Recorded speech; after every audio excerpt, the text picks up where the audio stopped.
फिर से। निज वज्र पौरुष से प्रभु अंतर कलुष सब हर लिए।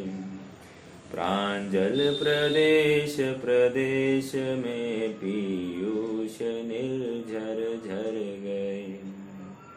सर्वोच्च हो अतएव बसते लोक के उस शिखर रे। तुमको हृदय में स्थाप मणि मुक्ता चरण को चूमते। बहुत गंभीर बातें है इसमें। पहली दो पंक्तियों में ही सब काम आ गया, मतलब जिसको समझना है दो पंक्तियों में समझ जाएगा, और नहीं समझना है तो फिर उसके लिए मैदान खुला है। देखो, निज वज्र पौरुष से प्रभु अंतर कलुष सब हर लिए। वज्र पौरुष कह रहे, और किसका? आप किसी और का नहीं, भगवान का नहीं, निज निज, मेरा मेरा, ठीक है। निज वज्र पौरुष से प्रभु अंतर कलुष सब हर लिए। सभी अंतर की कलुषता को हरण कर दिया। कलुषता मतलब क्या? अरे लोगों को द्वेष करना इतना ही कलुषता दिखता है, राग करना कलुषता कोई कहता ही नहीं। सबसे पहले तो राग को पकड़ना चाहिए। द्वेष तो इमीडिएटली विरक्त कर देता है, राग तो जोड़ता है जोड़ता है जोड़ता है जोड़ता है, संग्रह संचय कराता है। इसलिए सबसे बड़ा कलुष तो राग है। और कहो तो राग को सारा जगत अच्छा कह रहा है। जिसको सारा जगत अच्छा कह रहा है ना, आप समझना यहीं पे कुछ तकलीफ है। समझ में आ रहा है? जिस क्रिया को पूरा जगत अच्छा कह रहा है ना, वो क्रिया मोक्ष मार्ग में कोई मायने नहीं रखती, उसको कोई वैल्यू नहीं है। निज वज्र पौरुष। वज्र पौरुष, पौरुष मतलब क्या होता है? पौरुष मतलब पुरुषार्थ होता है। पौरुष मतलब तत्व निर्णय है। तो पौरुष मतलब निज को निज और पर को पर देखना है। अरे मात्र कहने की बात नहीं है, समझने की बात है, अनुभवने की बात है। मैं पर में कुछ करता नहीं, सॉरी, मैं पर में कुछ, अज्ञानी की बात कर रहा हूं। हाँ, अज्ञानी पर में कुछ कर सकता नहीं और करने का अहंकार हटा सकता नहीं। महत्वपूर्ण बात, अज्ञानी पर में कुछ कर सकता। अरे अज्ञानी क्या, ज्ञानी अज्ञानी कोई एक द्रव्य दूसरे द्रव्य में कुछ कर सकता नहीं, ये तो वस्तु स्वरूप है। लेकिन अज्ञानी मान रहा है ना कि मैं पर का कुछ करूं, इस अहंकार से दिन रात दग्ध हो रहा है। हाँ, संक्लेश से भरपूर हो रहा है, क्योंकि उसने पर में कुछ करने की ठान रखी है। हाँ, पर में मतलब क्या मालूम है क्या? पर की व्याख्या बहुत बड़ी है यहाँ पर। एक तो संयोगों को पर कह दिया, मेरे आत्मा को छोड़कर बाकी सब पर, ये पहला पर हो गया। दूसरा पर क्या आ गया? कह रहे कि शरीर को भी पर में डाल दिया, ठीक है, दो पर हो गए। तीसरा पर क्या हो गया? तीसरा पर अपनी पर्यायों को भी पर के खाते में, मतलब जो विकारी पर्याय है वो भी पर के खाते में डाल दी। विकारी पर्याय जो इस आत्मा में उत्पन्न हुई है, जिसमें मोह राग द्वेष पाया जा रहा है, इसको भी पर के खाते में डाल दिया। चौथा पर किसको लिया? पर्यायों को, निर्मल पर्याय को भी पर कह दिया। समझ में आ रहा है क्या? ये परम अध्यात्म है, अध्यात्म की पराकाष्ठा है। तो इतनी हाइट ऑफ प्यूरिटी की बात चल रही है कि जो निर्मल पर्याय, जो शुद्धोपयोग कर रही है, निज आत्मा को ध्यान रही है, ऐसी पर्याय को पर के खाते में डाल दिया। तो ये निज वज्र पौरुष से प्रभु पीयूष, सॉरी, अंतर कलुष सब हर लिए। जो भी कलुषता आज तक हरण हुई है, जितने भी जीव आज सुखी होकर वहां पर सिद्ध शिला पर विराजमान है, वे सब अंतरंग कलुषता का हरण करके हुए हैं। अज्ञानता में, मोह में कोई भी सुखी हो नहीं सकता। सच्चे निर्णय नहीं है तो नियम से दुखी ही होने वाला है, यह 100% फैक्ट है। वर्तमान में दुखी, भले ही दुनिया उसको सुखी कहती हो, समझ में आ रहा है क्या? हाँ, ऐसा हो सकता है क्या? कोई शास्त्राभ्यासी, तत्व निर्णय के लिए इच्छुक, बाहर के जो कुछ वातावरण देखता है उससे दुखी हो सकता है क्या? हाँ, हो सकता है। लेकिन ये दुख भी बंध का कारण ऐसे मानेगा तो उसको कोई ज्यादा तकलीफ नहीं है। अर्थात ये दुख की भावना भी, अरे इसका बुरा हो रहा है, अरे इसका अच्छा हो रहा है, ये भी बात बंध का कारण है। समझना इस बात को। बट क्या है, भूमिका के अनुसार इतना राग तो वर्तता है और उस राग को वो उपादेय नहीं मानता है। अज्ञानी जीव इस राग को भी उपादेय मानता है। तो ये अंतर है। और देखो, अभ्यास किसी और को करना नहीं है, हमको अपना अभ्यास करना है। किसी और को अपना परीक्षण करना नहीं है, हमको अपना आत्म परीक्षण कर रहा है। भले ही सारी दुनिया मुझे पागल कह रही होगी, भले ही सारी दुनिया मुझे मतलब थोड़ा सा विचित्र कह रही होगी, लेकिन अगर मुझे विश्वास है कि मैं आगम के अनुसार चल रहा हूं तो मुझे किसी की फिक्र करने की आवश्यकता नहीं। समझ में आ रहा है क्या? यहाँ पर इस प्रकार की बात है। चलो देखो, मूल प्रयोजन की बात मुझे इतनी कहनी थी। निज वज्र पौरुष से प्रभु, वज्र पौरुष मतलब वज्र क्या है? वज्र जो किसी से झुकेगा नहीं। समझ में आ रहा है क्या? टूटेगा नहीं।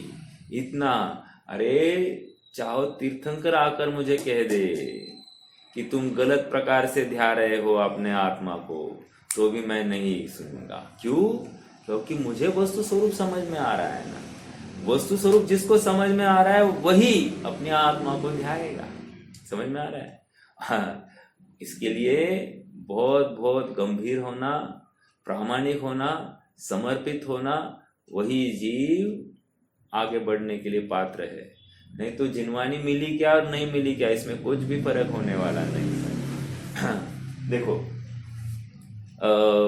गाथा 233 का अंतिम अंश टीका का बाकी है, वो एक बार पढ़ लेते हैं और फिर अगली गाथा में पढ़ना है। बहुत ही बढ़िया गाथा चलने वाली है। देखो, पहले यहाँ पर आ जाइए। 75 है क्या?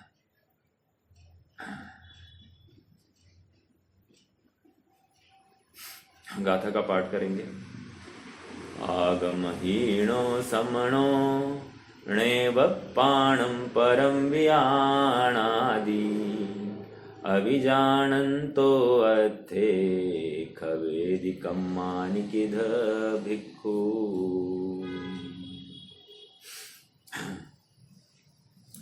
जो श्रमण आगमहीन है वे स्वपर को नहीं जानते, वे कर्म क्षय कैसे करे जो स्वपर को नहीं जानते। आज एक छोटा सा वीडियो देखा मैंने YouTube पर। वहां पर ऐसा था कि एक विद्वान कोई मुनि अवस्था में बैठा हुए जीव को शास्त्र अभ्यास करा रहा था। मैं ये नहीं कह रहा हूं कि अच्छा कार्य नहीं कर रहे थे, मैं ये समझाना चाह रहा हूं कि ये प्रारंभ, ये सब कुछ कार्य पूर्व भूमिका में ही होना चाहिए, यही ज्यादा योग्य है। देखो, अभ्यास कभी रुकता नहीं, ये मैं समझ रहा हूं, बट और जो कोई बातें चल रही थी वह तत्व निर्णय की बातें चल रही थी। ऐसा नहीं कि करना नहीं हो कि कोई गहन विषय होंगे, ऐसा नहीं चल रहा था। बेसिक तत्व निर्णय की बातें। अब ऐसी बातों को कोई विद्वान किसी सो कॉल्ड मुनि को समझा रहा हो, क्या मतलब ये विपरीतता भाषित होती है कि नहीं? मतलब गड़बड़ी में, हड़बड़ी में, भावुकता में उछली भूमिका लेकर अब फिर से पीछे के रास्ते को क्लियर करने की चेष्टा कर रहा है कि नहीं कोई जीव। तो ये आदरणीय नहीं है, ये कोई प्रभावना इससे होती है, ऐसा नहीं है। तो विचारणीय बिंदु है। पहले ही गृहस्थ अवस्था में ही सारा रास्ता देख लिया हो, ऐसा जीव ज्यादा पात्र है आगे बढ़ने के। अब क्यों? क्योंकि दूसरा जो जीव है ना, अगर वो विवेकी नहीं होगा, विनयवान नहीं होगा, आत्म परीक्षक नहीं होगा, तो वो क्या करेगा? वो नियम से कोई ना कोई पक्ष अंगीकार करेगा और फिर उस पक्ष के संभल के लिए, अपना पक्ष सही है ये दिखाने के लिए वो अब एकांत के मार्ग पर चलेगा। वो जिनवर कथित मार्ग पर चल ही नहीं सकता। इसके लिए पुरुषार्थ लगता है, पुरुषार्थ। निज वज्र पौरुष से प्रभो अंतर कलुष सब हर लिए। एक बात देखो, मेरा कोई पक्ष होगा और पक्ष कोई आकर मुझे मेरे गलती बताए, इतना तो चलता है, ऐसा बोलकर वो भी करते हैं, वो भी करते, ऐसा दूसरों का दाखला देकर ये अपनी गलती को छिपाने की कोशिश करेगा, तो ये सुधरेगा नहीं। समझ में आ रहा है क्या? ये तो भटकने वाला है। क्यों? पक्ष नहीं छोड़ रहा है ना। और जिसको पक्ष छोड़ना नहीं है वो जिनवर या जिनागम के पक्ष में बैठा ही नहीं है, वो आज भी आगम का विरोधी है। इसलिए आचार्य देव कह रहे प्रामाणिक होकर तुम आगम के पास आओ। सच्चा क्या है, वस्तु स्वरूप क्या है, और तुम जिसकी अनुमोदना करने के लिए दिन रात समय बर्बाद कर रहे हो, तुम्हें खबर है कि तुम क्या कर रहे हो? अगर खबर नहीं है तो कैसे चलेगा? करना पड़ता है कि नाम पर तुम कुछ भी कर रहे हो क्या? इससे तुम्हारा भव बढ़ेगा या घटेगा? विचार करना, विचार करना, क्योंकि समय बहुत कम है। आज विचार करने योग्य बुद्धि है, थोड़ा कषाय मंद होगी तो शायद तुम समझ जाओगे। अगर कषाय मंद नहीं होगी, तीव्र होगी, तो इसके लिए भी पुरुषार्थ लगता है।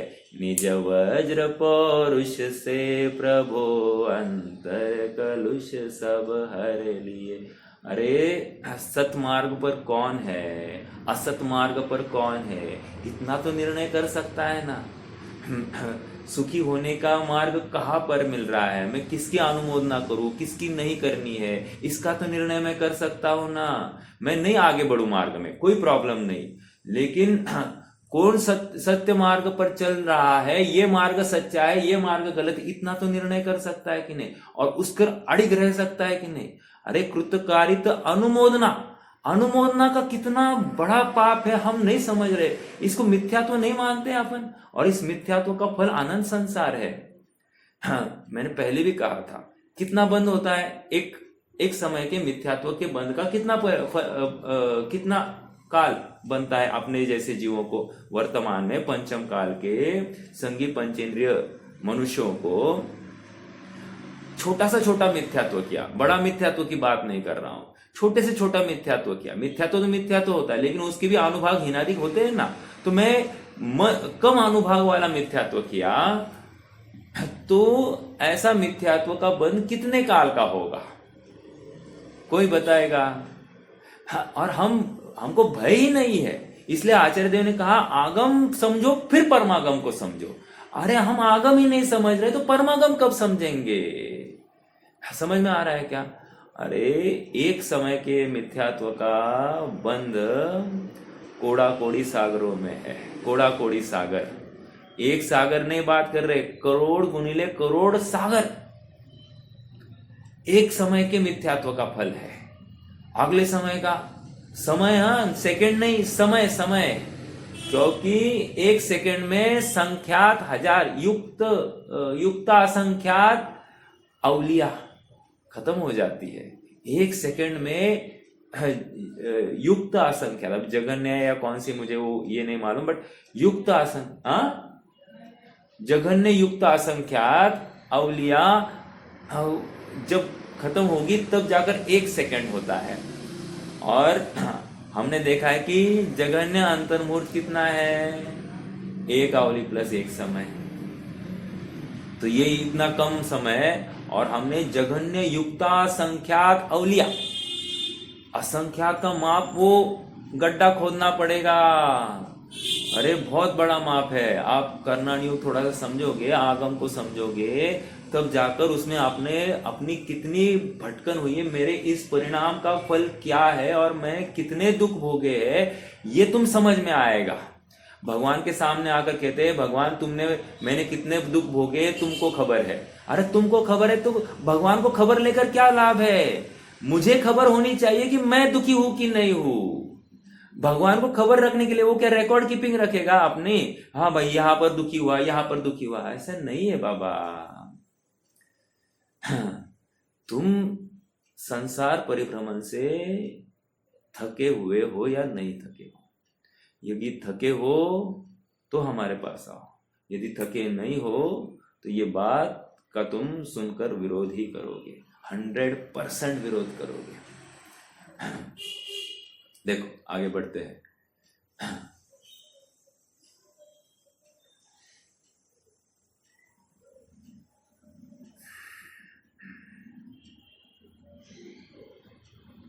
देखो पेज नंबर 137 पर आ जाइए, थर्ड पैराग्राफ से पढ़ते हैं। थर्ड फोर्थ, मेरे ख्याल थर्ड पूरा हो गया था, लेकिन फिर से एक बार पढ़ लेते हैं।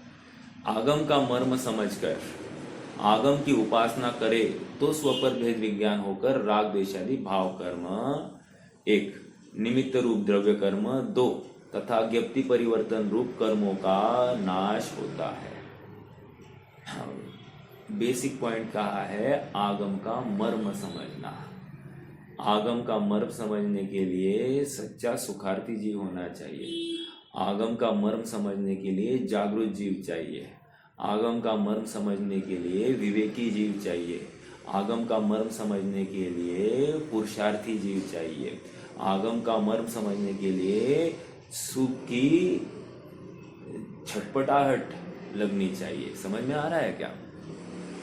देखो अपने घर कोई अविवाहिता लड़की है, माता पिता को और थोड़ी सी उम्र बढ़ने लग गई है। माता पिता को क्या हो रहा है? छटपटाहट है कि नहीं? क्या कब होगी शादी, कब होगी शादी, कब मिलेगा लड़का, कब मिलेगा लड़का, हो रहा है कि नहीं हो रहा है? ये छटपटाहट, ऐसी छटपटाहट जैसे शरीर संयोगों के लिए तुझे ऐसी जो छटपटाहट लौकिक विषयों में होती है, ऐसी छटपटाहट आत्म प्राप्ति के लिए होगी तो समझेंगे हम कि तुम सुखार्थी हो। समझ में आ रहा है क्या? नहीं तो सुखार्थी नहीं हो। 100% बात सत्य है। देखो क्या कह रहे, फिर से बताता हूं। आगम का मर्म समझकर, आगम का मर्म समझकर आगम की उपासना करें। उपासना करना, अरे साहब आगम की उपासना मतलब ये क्या करता है? हाथ जोड़ता है, खत्म हो गया। अरे वहां उसका भाव क्या है ये समझना। अभी कोई अनेक लोग मंदिर में आते हैं और भक्तामर का पाठ करते हैं। भक्तामर के पाठ में इतनी अशुद्धियां, इतनी अशुद्धियां, इतनी अशुद्धियां, उसकी हद नहीं। एक, दूसरी बात उसके अर्थ को समझते नहीं। 2, और तीसरी बात ये उससे लाभ चाहते हैं, अर्थात अपने सभी विघ्न टल जाए ऐसा चाहते हैं। तीसरी मतलब मिथ्यात्व के ऊपर मिथ्यात्व, मिथ्यात्व के ऊपर मिथ्यात्व, लेपारोपण हो रहा है और फिर भी ये भ्रांति पूर्वक आनंद मान रहा है, मैं तो धर्मात्मा हूं, मैं इतना। अभी मैंने पहले भी कहा था, हमारे एक परिचित है, वे भक्तामर का पाठ मेरे ख्याल से 40-50 साल से कर रहे हैं और पाठ इतना भक्तामर इतना फास्ट कहते हैं। अब ना शब्द का ठीक से उच्चारण हो रहा है, ना उस शब्द के पीछे जो भाव वासन है वो खबर है, और आंखें घूम रही यहाँ वहां, और बैठे हैं गणपति के सामने जैन है, बैठे हैं गणपति के सामने। अब ऐसे जीव को मेरा प्रश्न है कि कौन सा स्तोत्र काम करने वाला है? जो हो रहा है पुण्योदय से हो रहा है, इसको लग रहा है मैं भक्तामर फेरता हूं इसलिए मेरा काम हो रहा है। ऐसी भ्रांति में बैठा है जीव, कैसे हटेगा? इसलिए कह रहे निज वज्र पौरुष। आगम का अभ्यास समझकर सच्चे भाव से, उसका मर्म समझकर सच्ची भावना से तुम आत्म कल्याण के लिए प्रयासरत हो। हाँ, आगम का मर्म समझकर आगम की उपासना करे तो स्वपर के भेद विज्ञान होकर राग द्वेष आदि भाव कर्म ये उसका फल है। लेकिन साहब यहाँ आगम का मर्म समझना और आगम की उपासना करना यही में टॉय फिश हो जाती है। हम करते हैं ना, हम करते हैं, अरे करते नहीं चलेगा साहब। अब करने वाला बोलता नहीं है और बोलने वाला करता नहीं है, ये फैक्ट है। हम करते हैं, हम दिन में इतना ये करते, ये करने बोलने वाला तो 100% कर नहीं रहा है। लेकिन देखो देखो, कल परसों की बात है, मुझे किसी का फोन आया।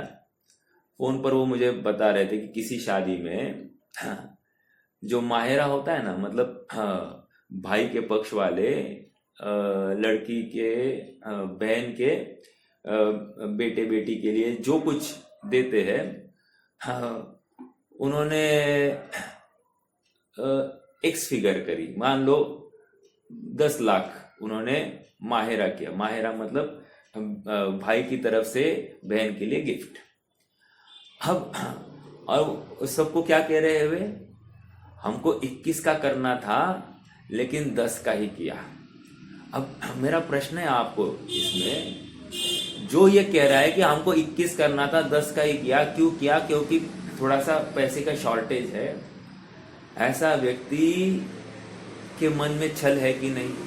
इस व्यक्ति के मन में शल्य है कि नहीं कि अपन इतनी बड़ी पार्टी होते हुए भी अपने से लोग अपेक्षा कर रहे हैं, इसलिए स्वयं ही बोल रहा है कि हम 21 का करना चाहते थे। हालांकि वो उससे भी ज्यादा फिगर थी। मैं आपको मेरी बात घुमा कर कह रहा हूं, मुझे तो इतना ही समझाना है कि हमारे मन में शल्य होता है ना, तो हम दवंडी पिटाते हैं और हम करते ऐसा दुनिया को नगाड़ा बजाकर हम इत्तिला कर देते हैं। और जो अपना काम कर रहा है ना, शांति से एकांत में किसी से कोई गुफ्तगू कर न किए हुए अपना काम शांति से साध रहा है। समझ में आ रहा है क्या?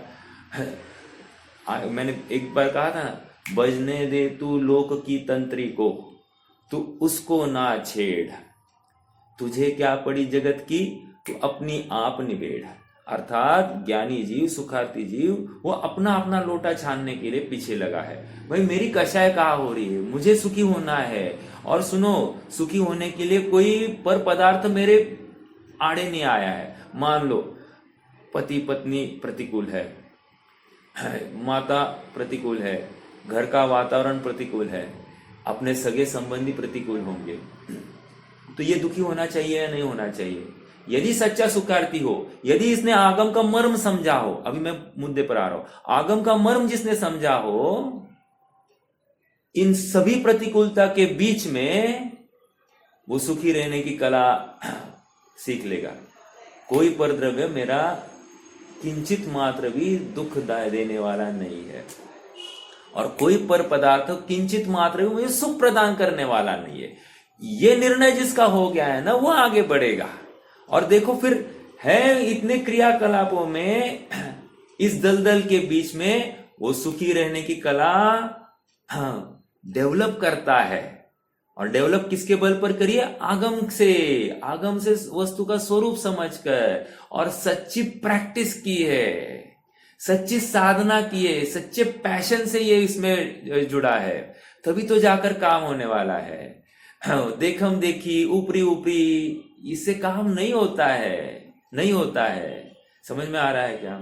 बहुत गंभीर व्यक्तित्व चाहिए, बहुत भीगा हुआ हृदय चाहिए, बहुत संसार परिभ्रमण से भयभीत जीव चाहिए। संसार में जो संयोग प्राप्त हो रहे, इसमें दुख दिखाई देने की उसको वो दृष्टि होनी चाहिए। ये शरीर भी दुख रूप भाषित होना चाहिए। खाने पीने की भावना ये दुख रूप, पैसे कमाने की भावना दुख रूप, अरे सोने की भावना दुख रूप, किसी के साथ बात करने की भावना भी दुखदायक दिखाई देनी चाहिए। इतना ही नहीं, देव दर्शन शास्त्राभ्यास करने का भाव भी दुख रूप दिखाई देना चाहिए। फिर वो सच्चा पुरुषार्थी जीव है और आत्मा की लगन लगी रहे। ये सब नहीं की बात कही, और आस्तिपरक एक आत्मा की लगन। समझ में आ रहा है क्या? हाँ, देखो इस प्रकार इन तीनों कर्मों का नाश करने के लिए स्वलक्ष्य पूर्वक सत्समागम से यथार्थता की के साथ आगम का अभ्यास करना चाहिए। यहाँ मात्र आगम पूर्वक न कहकर ज्ञानियों के श्रीमुख से आगम का यथार्थ उपदेश समझकर निर्णय करे तो स्वानुभव हो। ज्ञानी का अर्थ मैंने कल खोला था। ज्ञानी का अर्थ इतना ही है कि भगवान की कही हुई बात, समझ में आ रहा है क्या? भगवान की कही हुई बात का निरूपण जहां पर चल रहा है वही। अब उसकी भी परीक्षा की जाती है। ज्ञानी कहकर यहाँ पर ये नहीं कि डायरेक्टली कोई आया बोल दिया वो ज्ञानी, ऐसा नहीं। परीक्षा करो कि इसमें वितरागता का पोषण है क्या, वितरागता की तुम्हारी परिभाषा क्या है, आगम में वितरागता की परिभाषा क्या कही है।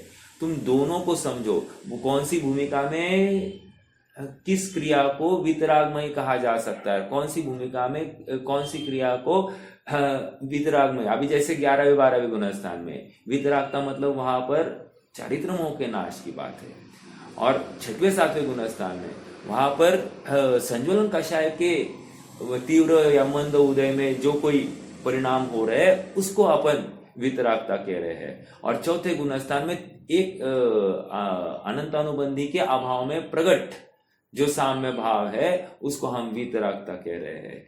5वें गुणस्थान में हम 2 कषाय चौकड़ियों के अभाव में उसको वितरागता कह रहे हैं। तो हमको ये सब ज्ञात होना चाहिए, और ये कहाँ से ज्ञात होगा? आगम से ज्ञात होगा। और उस भूमिका में फिर हम वस्तु का निर्णय मूल्यांकन करना सीखेंगे, नहीं तो हम वस्तु का निर्णय मूल्यांकन नहीं कर पाएंगे। सबके पल्ले लाल, लाल बिना कोई नहीं, याते भयो कंगाल, गांठ खोल देखी नहीं। अरे आगम की गांठ खोलो तो सही, और उसको परखो तो, निरखो तो, भूमिका क्या क्या है, कैसी है, किस भूमिका में क्या क्या कार्य होते हैं। मात्र ऐसे ही हाँ हाँ ऐसा नहीं चलेगा, नहीं चलेगा। समझना इस बात को। इस प्रकार उक्त तीनों कर्मों का नाश करने आज क्या हुआ, घर में बात चल रही थी। मैंने कहा इस पर्टिकुलर क्रिया में मिथ्यात्व की अधिकता है। तो घर वालों ने कहा कि साहब ऐसे तो फिर सब जगह पर सभी कार्यों में मिथ्यात्व है, फिर कुछ भी नहीं करना क्या? मैंने माथे को हाथ लगाया। 5-5, 10-10 साल होने के बावजूद भी हमको आगम की इतनी सी बात समझ में नहीं आ रही है, तो फिर क्या किया जाए? हमारे अभाग्य की महिमा करते बैठना कि हमको आगम की सीख अभी भी समझ में नहीं आ रही है। अरे मिथ्या तो हो रहा है, हम नहीं करो ये कहाँ कह रहे हैं? हम कर ही नहीं सकते, पहले ये समझो एक। और दूसरी बात, ऐसी भावना तो भावना कि मैं कब इस मिथ्यात्व का त्याग करके, इन गलत बातों की अनुमोदना का त्याग करके मैं अपने आत्म स्वरूप में रम जाऊं। इसको बाहर में सब रमना जमना इसको इष्ट लग रहा है, और आत्मा में, आत्मा के लिए समर्पित होना इसको अनिष्ट लग रहा है, दुख रूप लग रहा है। अब इसकी भ्रांति कौन उतारे? ये सबसे बड़ा मिथ्या तो यहाँ पर बैठा है। समझ में आ रहा है क्या? सब जगह पर बंद होगा तो फिर कुछ भी नहीं करना क्या? अरे सचमुच तो करना ही नहीं है, लेकिन नहीं ना भूमिका में ये राग आता है तो वो राग हे लगना चाहिए, दुख रूप लगना चाहिए। इससे अच्छा मेरा चैतन्य स्वरूप सुखरूप भाषित होना चाहिए। इतना तो शब्दों के माध्यम से स्वयं को समझाओ तो सही। जिस दिन हो गया सम्यक तो होगा, लेकिन आज तो तुम्हें समझाना पड़ेगा बुद्धि पूर्वक। अरे मैं ये गलत कर रहा हूं और ये सही करने योगी ऐसी बात है। इतना तो समझा सकते कि नहीं समझा सकते हैं? ये भी नहीं करने के लिए तैयार, स्वीकार ही नहीं करता है ये जीव। कहता हमारा जब होना है तब होगा। फिर से देखो, जब होना है क्रमबद्ध को ढाल बनाकर यह अपनी स्वच्छंदता का पोषण कर रहा है। जब होना है तब होगा। अरे भाई साहब, तुझे एक एक थोड़ी सी दांत में दर्द है, सर में दर्द है, तो तुझे वो दुख दिखाई नहीं देता, क्यों हुआ है ये समझ में नहीं आ रहा है, और अभी भी विपरीत परिणाम कर रहा है। कैसे चलेगा? जागो भाई जागो। कितने दिन भटकना है, कितना दिन दुख होना है, और हर बार हम दूसरे के माथे पर कब तक हम दूसरे के माथे पर ही अपनी नपुंसकता का, अपनी अपराध का भार दूसरे के माथे कब तक ढोते रहेंगे? कब तक कहेंगे तुम्हारी वजह से? नहीं, ऐसा मत करो। मैं भूल मेरी अधिकाई। क्या है वो? हाँ, हाँ, लोहा सहे घनघात अग्नि की संगति पाई। लोहा क्यों पीटा गया? क्योंकि उसने बुद्धिपूर्वक अग्नि का संग किया। उसी प्रकार जीव संसार में क्यों भटका, क्यों रुला? क्योंकि उसने बरबस विषयों की, भोगों की, संयोगों की, शरीर की वासना की है। ठीक है। देखो, किंतु अज्ञानी जीव किंतु अज्ञानी जीव तो उसका भान नहीं है। अतः मोक्ष के अर्थी जीव को यथा तथ्य रूप शास्त्रों का अर्थ समझना चाहिए।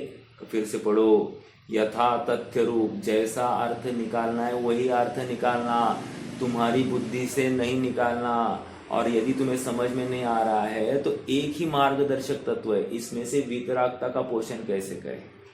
जैसे मैं हमेशा अपनी 189 नंबर की गाथा प्रवचन सार यहाँ पर आप पढ़ लेना।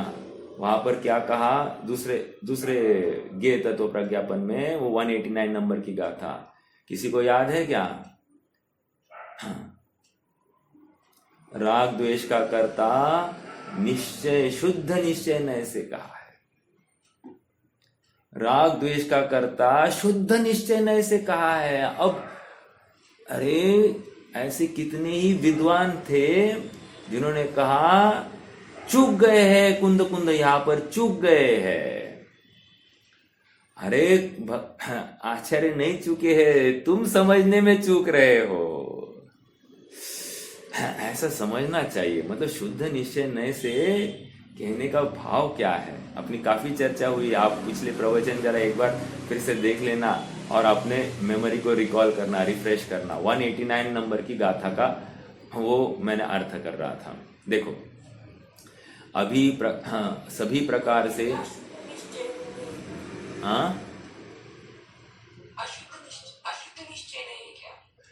नहीं, उसको शुद्ध निश्चय नहीं कहा है। देखो ना, है क्या आपके पास? एक मिनट, मैं ओपन करता हूँ थोड़ा सा। द्रव्य संग्रह में नहीं, मेरे पास द्रव्य संग्रह में तो अशुद्ध निश्चय ने से कहा 8वीं गाथा।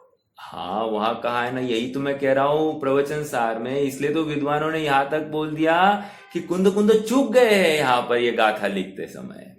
मैं वही तो आपका ध्यान आकर्षित कर रहा हूँ। एक मिनट,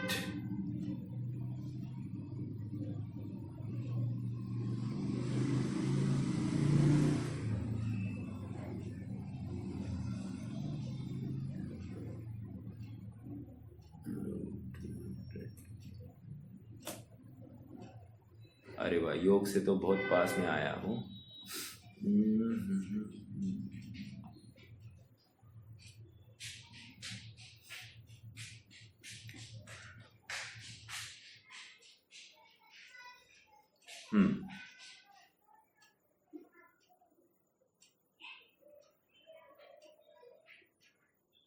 देखो, ऐसो बंध समासो,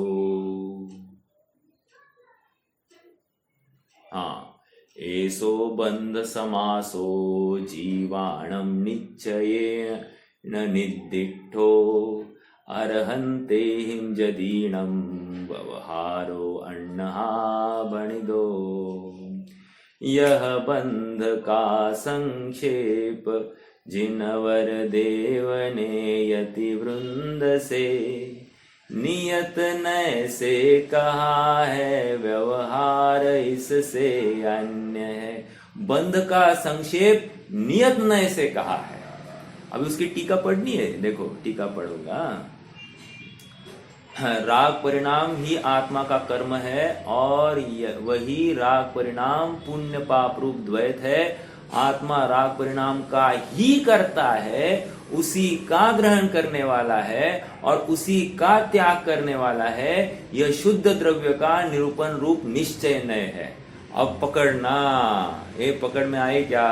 आप थोड़ा सा आपकी जिज्ञासा शांत करनी है तो ये फिर से पढ़ना, क्योंकि भूलन हो जाती है हमको। मैं इसीलिए तो कह रहा हूं, विद्वानों ने तक कह दिया कि कुंद कुंद चूक गए हैं।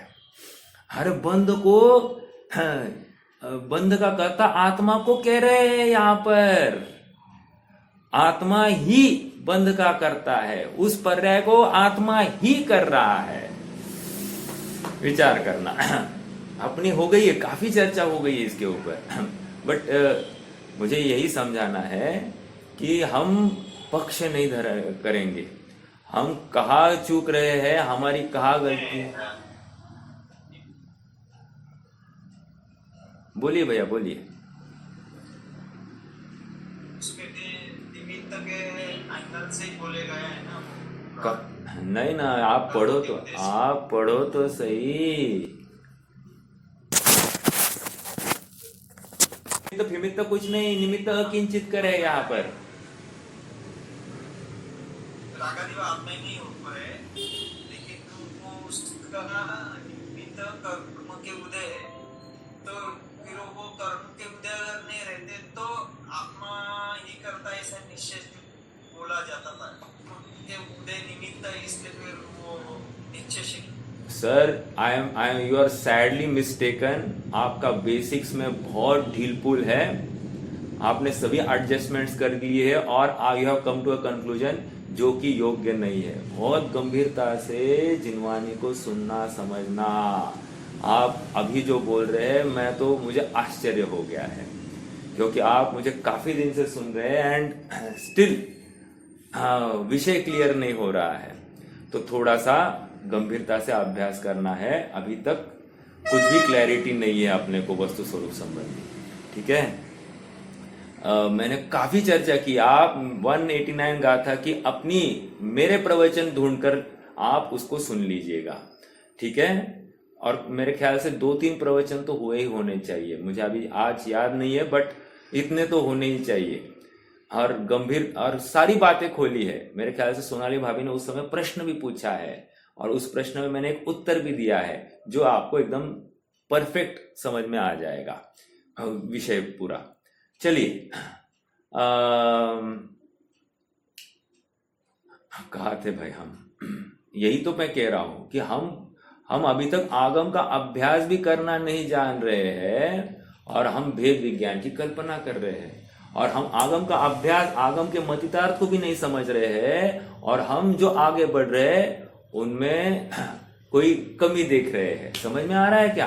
तो इसका मतलब या तो मैं केवली या तो आगम केवल ज्ञान प्रमाण है। समझ में आ रहा है क्या? या तो मैं केवली मतलब मैं ही सर्वज्ञ हो गया, और क्या है? आपको 5वें अध्याय में मोक्ष मार्ग प्रकाशक में यही तो कहा ना। ये वचन किसके है? वहां पर बौद्ध मत वाला कह बैठा है कि शब्द नहीं है, मतलब सब कुछ क्षणिक है, सब कुछ क्षणिक है, इतना बोल बैठा। तो प्रश्न किया, ये वचन तुम्हारे है कि नहीं है? यदि है तो सब पर पदार्थ है ये मानो। मैं प्रकरण ठीक से नहीं रिलेट कर पा रहा हूं। और यदि नहीं है तो हमारी बात सत्य हुई। एक दूसरी बात, एक जगह पर ऐसा कह रहे हैं तर्क कि भाई यदि सब कुछ क्षणिक है तो ये किसने देखा? यदि तुम कहोगे हमने देखा तो तुम सर्वज्ञ हो गए, और यदि तुम कहोगे हमने नहीं देखा तो तुम सर्वज्ञ नहीं हो। तो सर्वज्ञ नहीं हो तो तुम्हारी बात के ऊपर भरोसा नहीं किया जा सकता, और भरोसा नहीं किया जा सकता तो तुम्हारी बात तर्क और युक्ति के स्तर पर भी बैठती नहीं है, इसलिए तुम्हारी बात गलत है। ऐसा वहां पर बात रखी। मैं इतनी बातें क्यों कर रहा हूं कि हर जगह पर तर्क और युक्ति आवश्यक है अपने को अपनी परीक्षा करने के लिए। मेरा ये परिणाम किस जाति का है, इस परिणाम से मुझे कौन सा बंध होने वाला है, विचार तो करो। आज अनुकूलता की दुलार में मैं कौन से परिणाम से वंचित रह नहीं पाया हूं, विचार करो तो सही। मैं आत्म कल्याण के लिए कौन से परिणाम करूं, इसका विचार करो तो सही। क्या हमको आत्मा इतनी इजी वस्तु लगती है कि हाँ बैठ गया और आत्मा मिल गया? अरे नहीं भाई, ऐसा नहीं हो सकता। हाँ, मतलब हम तीव्र मिथ्यात्व में रचे पचे है।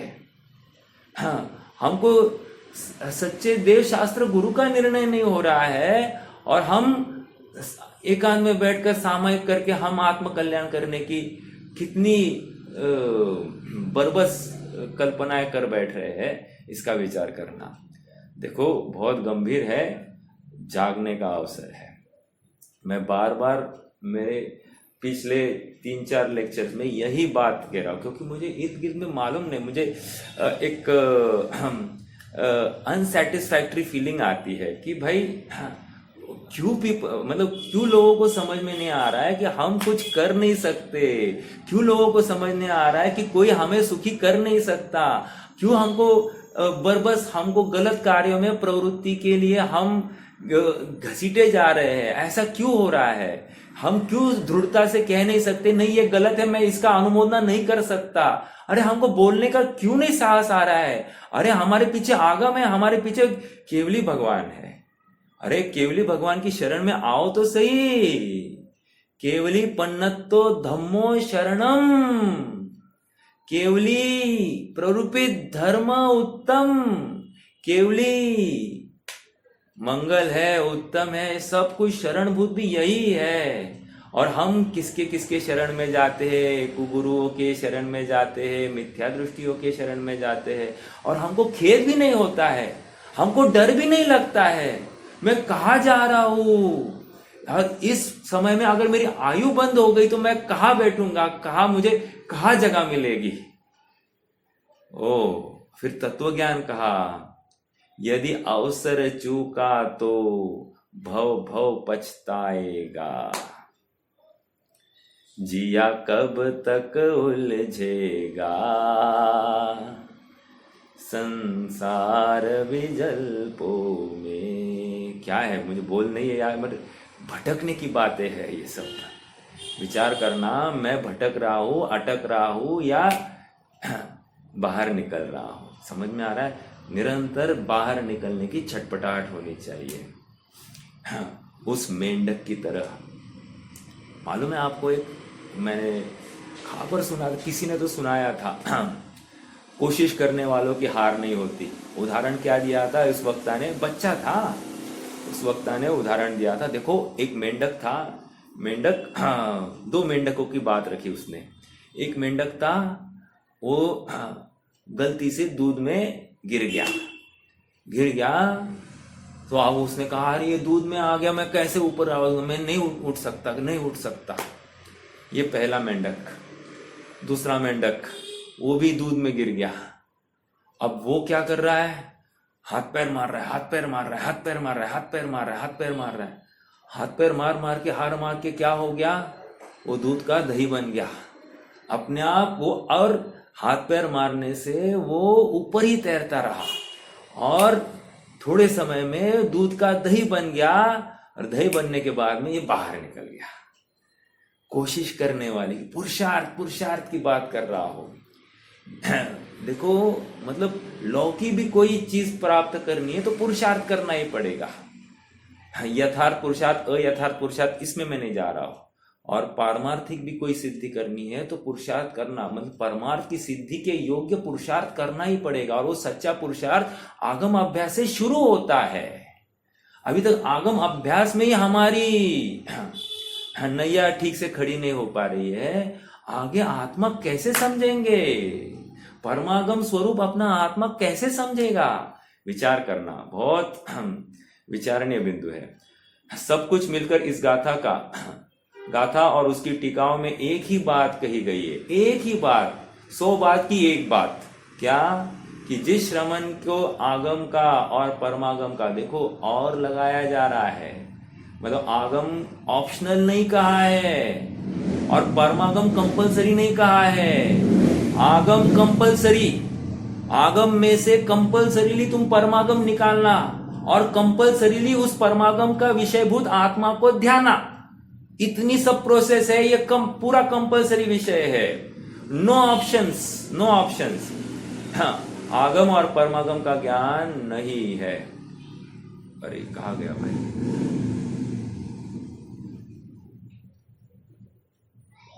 हाँ, ज्ञान नहीं है। वह श्रमण न तो सही रूप में स्वयं को ही जानता है, न पर को ही जानता है।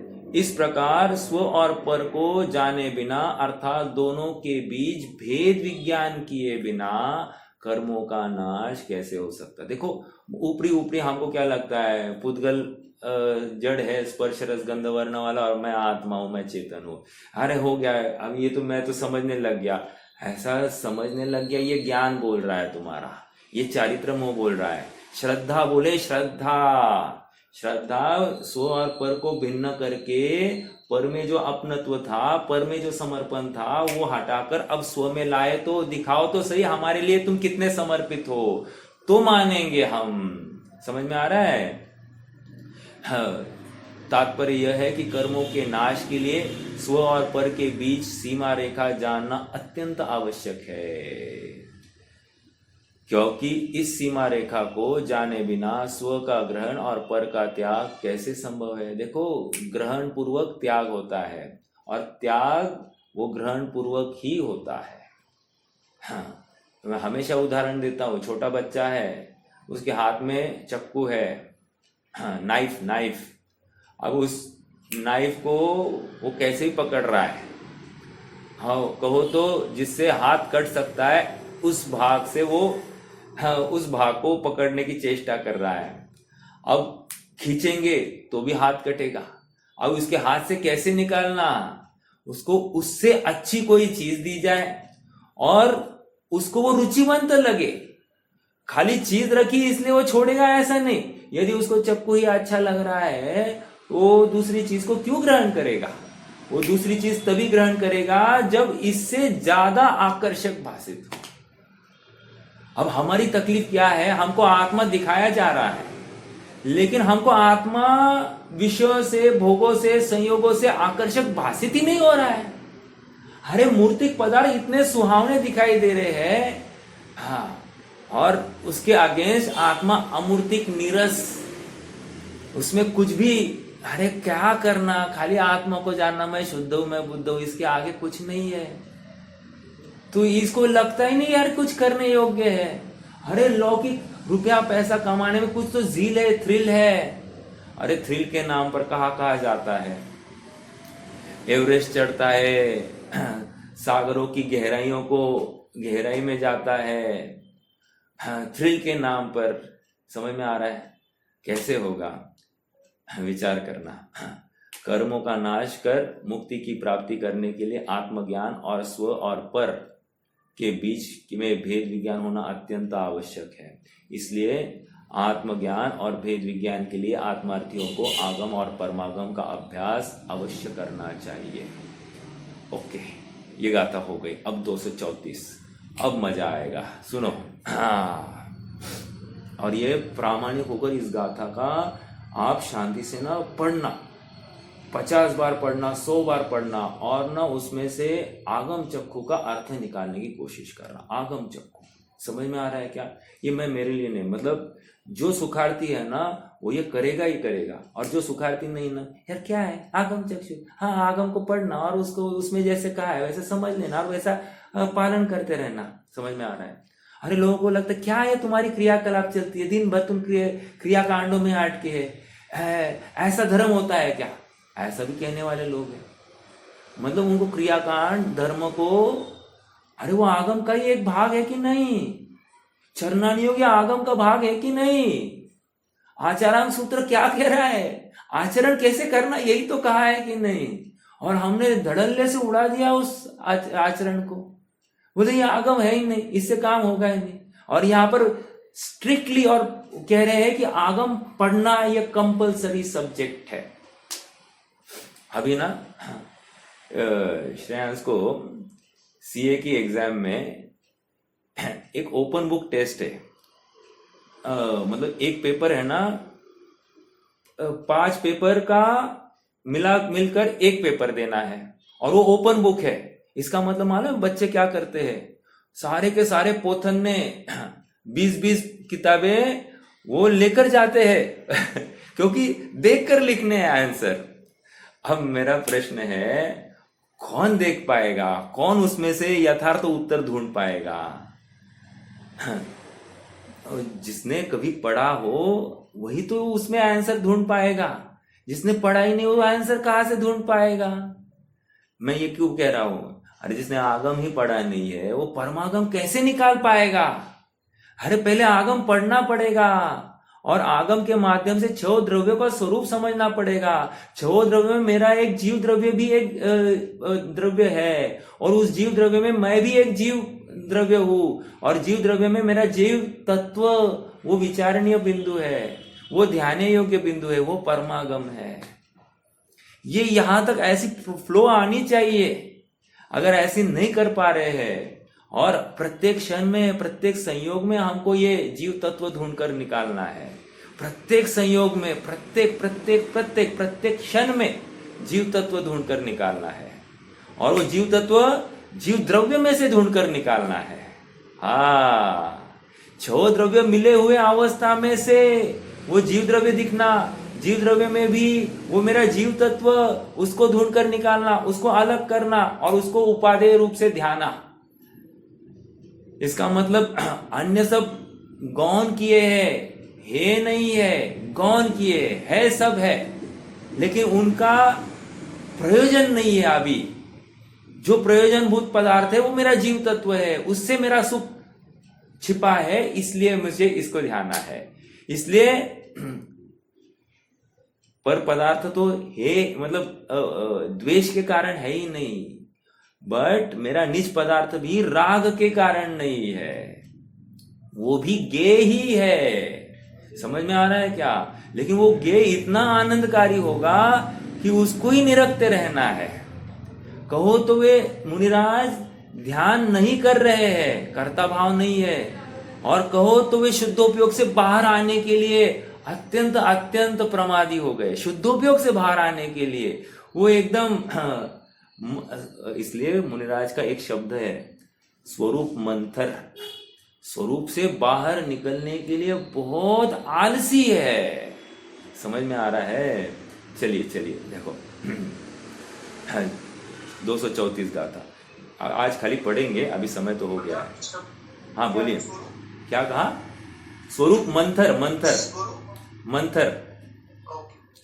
हाँ, ये मंथर शब्द कहाँ से आया मालूम है क्या? ये मंथर शब्द है ना, जो चंदन के वृक्ष के ऊपर ना जहरीले सांप या अजगर लिपटे रहते हैं, इतने वो उस वृक्ष से मंथर हुए हैं, एक ऐसा उसको छोड़ने के लिए तैयार नहीं है।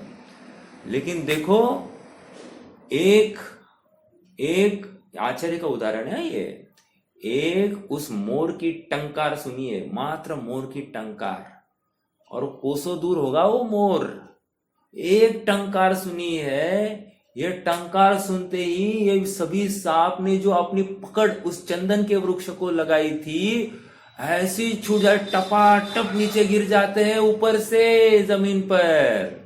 उसी प्रकार स्वरूप की इतनी महिमा है। अब ये मंथर शब्द अभी उल्टी रूप में लेना, मुनिराजों का शब्द तो अलग हो गया कि स्वरूप की इतनी महिमा है कि जीव टपाटप अपने मिथ्यात्व को छोड़कर स्वरूप में लीन होने के लिए प्रेरित हो जाता है। ठीक है, वो मतलब मिथ्यात्व कांपता है इस सम्यक रूप परिणाम से। और हमने मिथ्यात्व को बोला don't worry I am here, why to fear. समझ में आ रहा है क्या? मैं तुम्हारा पूरा ख्याल रखूंगा। तो मिथ्यात्व एकदम इजी है।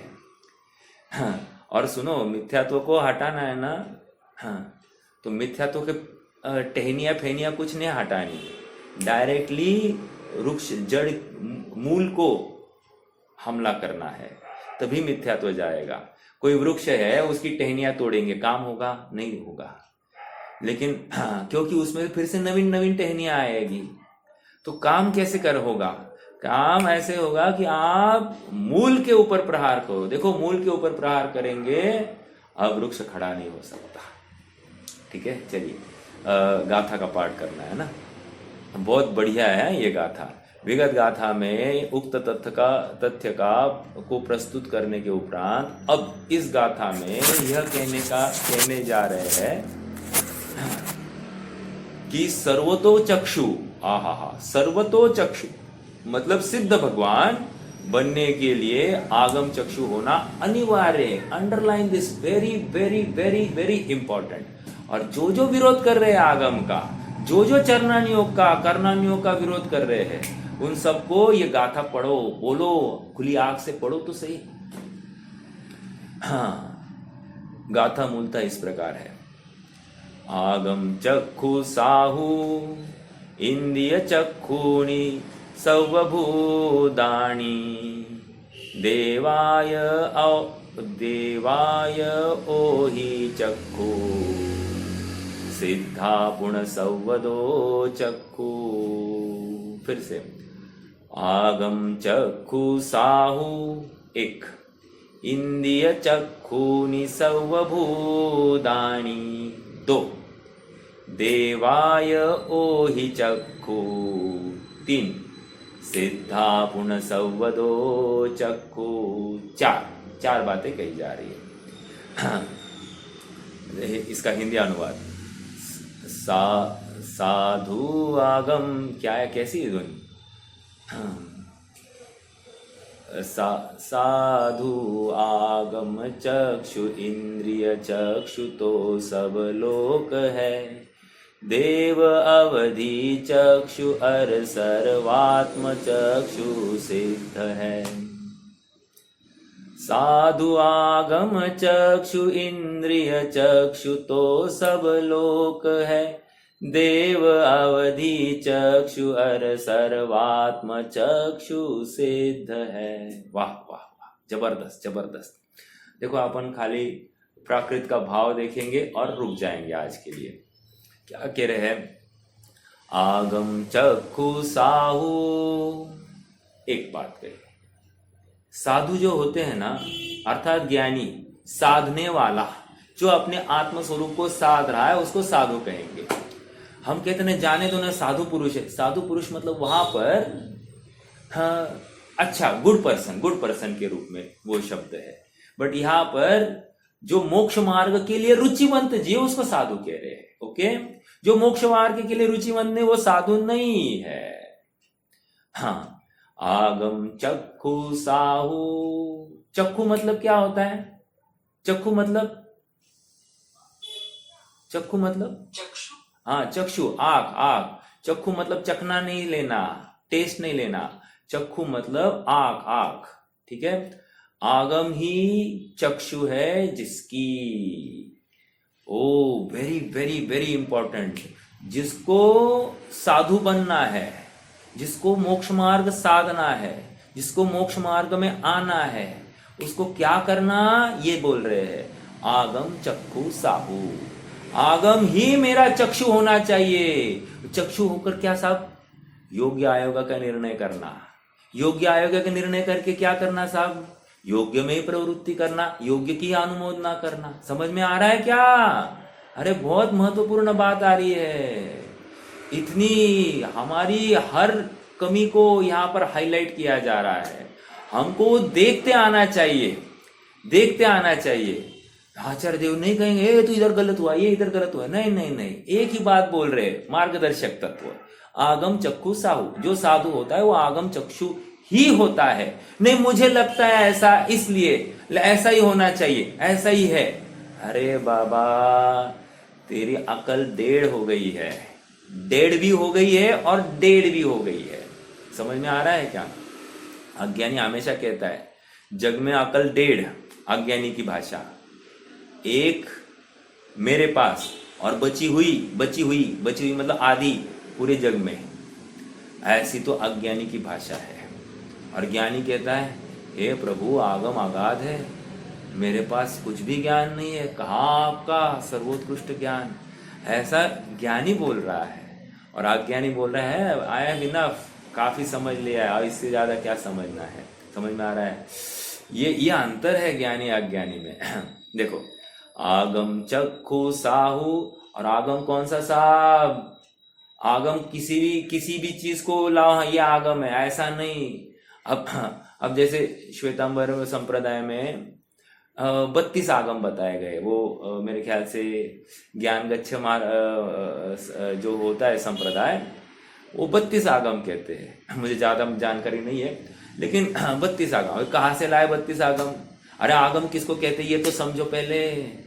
आगम किसको कहते हैं? वस्तु के स्वरूप को प्रतिपादित करने वाली शब्दावली को, शब्द ब्रह्म को आगम कहते हैं। अब तुम्हारा कौन सा वस्तु स्वरूप दिखाया, पहले यह समझना चाहिए। उन्होंने भी कहा आत्मा को ध्याओ, लेकिन आत्मा को ध्याओ के पीछे आत्मा का स्वरूप समझाया कि नहीं समझाया, ये विचार करना। या आत्मा का स्वरूप कहीं कहीं गलत समझाया गया है, आप विचार कीजिए। ठीक है, हाँ। देखो, आगम चक्षु साहू, अभी दूसरी बात कह रहे, इंद्रिय चक्षुनि सर्वभूतानि। सर्वभूतानि, अरे भू मतलब लो, पृथ्वी, और इस पृथ्वी पर रहने वाले जितने भी जंतु है, जितने भी जीव है, क्या है उनका कौन सा कह रहे हैं? इंद्रिय चक्षु। इंद्रिय चक्षु है, चमड़े की आंख से देखते हैं, चमड़े की आंख को देखते हैं। दो बातें कही, चमड़े की आंख से देखते हैं और चमड़े की आंख दिखती है। इंद्रिय चक्षुणी सर्वभूतानि, दो बातें हो गई। तीसरी बात, देवाय ओहि चक्षु, और देव है ना, देव स्वर्ग के, उनकी भी अवधि चक्षु है। लेकिन सुनो, टीका में अमृतचंद्र स्वामी इसको भी इंद्रिय चक्षु ही बोलेंगे। यूजलेस है ये अवधि ज्ञान, अवधि ज्ञान यूजलेस है कह रहे, नो यूज। क्यों? आत्मा नहीं दिखा रहे ना, हमको आत्मा दिखाने वाली वस्तु चाहिए, हमको अन्य कोई किसी वस्तु से प्रयोजन नहीं है सदने वाला। तो इसलिए देवों का जो अवधि चक्षु है ना, उसको भी आप इंद्रिय चक्षु में ही ले लो, कोई प्रॉब्लम नहीं है। ओके, 3 बातें हो गई। अब कंक्लूजन, सो सिद्धा पुण्य संवदो चक्षु।